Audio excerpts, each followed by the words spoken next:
তো হলে কি পণ্ডিত মানুষ, শুধু একটু ভেলভেলেটাই যা।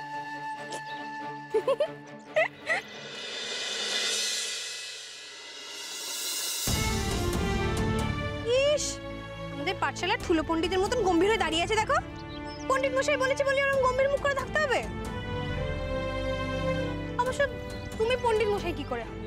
তোমার তো আর গোফ নেই, মোটা একটা গোফ। তুমি না এবার থেকে একটা গোফ রাখো তো, তাহলে না তোমাকেও সবাই দেখবে পণ্ডিত মশাই বলবে। দেখতেও তো ওরকমই। তাকিয়ে আছে দেখো চোখগুলো গুলি করে। দেখবে দেখবে তোমাকে হাসাতে পারি কিনা।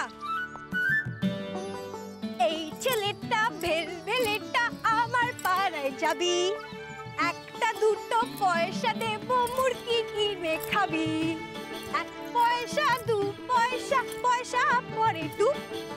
এই ছেলেটা ভেলভেলেটা চুপ করে থাক চুপ। এই শোনো, অনেকক্ষণ ধরে বলছি তোমাকে এখান থেকে চলে যেতে। তুমি ঠিক ঠ্যাটার মতন এখানে দাঁড়িয়ে আমার সঙ্গে ইয়ার্কি মারছো। এই, আমি কি তোমার ইয়ার্কির পাত্র? কি ভেবেছোটাকে তুমি? একটু পাত্তা দিয়েছি বলে আমার মাথায় চড়তে চাইছো, তাই তো?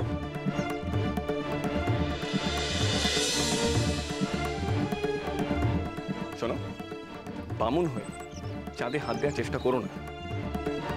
তুমি আমার ধারে কাছে আসার মতো মেয়ে নও, বুঝলে? তোমার বাড়িতে এসছি, থাকছি, সবাই তোমায় তুচ্ছ তাচ্ছিল্য করে কথা বলে, তাই দয়া করে তোমার সঙ্গে ভালো করে কথা বলছি। সেদিন জানলাম তুমি কোনোদিন পুতুল নাচ দেখোনি, তাই তোমাকে দয়া করে আমার সঙ্গে পুতুল নাচ দেখাতে নিয়ে গেছিলাম। পুতুল নাচ দেখাতে নিয়ে গেছি বলে এটা ভেবো না আমি আর তুমি সমান হয়ে গেছি, ওকে? অবশ্য তুমি তো ভাববেই, যারা মূর্খ অশিক্ষিত তারা কি নিজের মাপ বোঝে না বলেই কাক আর কাকুরের কোনো তফাৎ খুঁজতে পারে না। শোনো, কলকাতা শহরে তোমার মতন মেয়েরা না আমার ধারে কাছে আসতে পারে না, আমার চোখের দিকে তাকিয়ে কথা বলতে পারে না। তাই বলছি তুমি এখান থেকে যাও, আমাকে ডিস্টার্ব করো, যাও যাও।